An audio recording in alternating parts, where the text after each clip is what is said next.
Ayan, Toyota Vios. Okay, so for today's vlog, gagawin natin itong Toyota Vios. So bale, ayan, meron siyang dito. Ayan. Tapos ito yung dating banggaan. Nakita nyo guys, ayan, kinalawang na siya. So yung mga ganyan naman, akala nyo maliit lang. Usually, pagka ganyan, sobrang tagal, hindi nyo expected, meron na siya, pumakalat kasi yung kalawang. So kailangan magamot natin yan, mapinturahan natin yung lahat. Tapos meron tong mga, ito, ayan, yung trunk niya na pinturahan na nakita nyo, makalsa yung, ano, so ayan, siguro na panggado dati. Ito naman yung bubong niya, yung update. Makalsa yung, muna natin yung anti-corrosion. Tapos ito,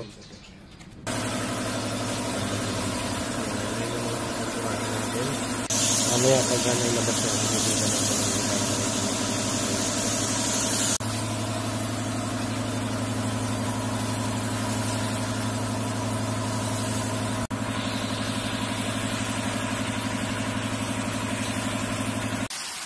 Okay, so ayan, makikita nyo another layer ulit yung na-apply natin na top coat.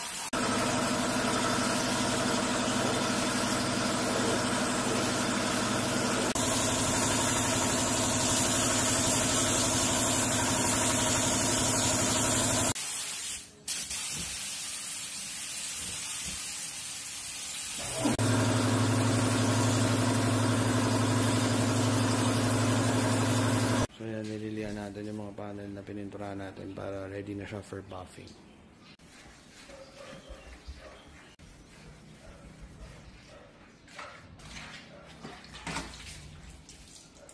Ayan guys, binabuff naman natin yung trunk. Ayan, ito yung itsura niya pagkabagong liha. So pag nabuff natin, ayan, kumikintab na siya.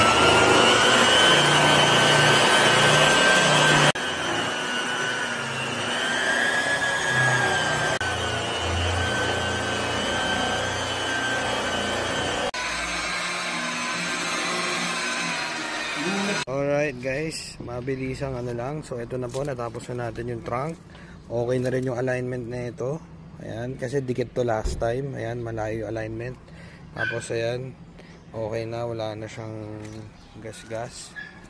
Pati dito, pati itong pintuan niya, ayan, wala na yung pinakalubog niya dyan. So okay na siya.